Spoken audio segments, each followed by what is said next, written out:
আজকের মেনু দেখে নিন। আমার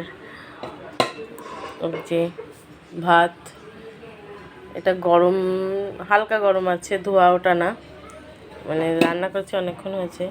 আর এটা পরে দেখাচ্ছি। এটা হচ্ছে কাতলা মাছ, আলু দিয়ে আদা জিরে দিয়ে ঝোল করেছি, চাটনি করেছি।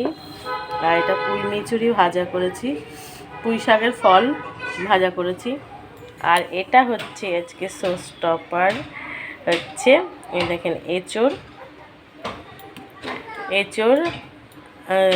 আলু দিয়ে করেছি, একটু এর মধ্যে চর্বি দিয়েছি, তাই জন্য ইনি হচ্ছে আজকে স্পেশাল মেনু। এই যে মানে চর্বিটা গলে গেছে,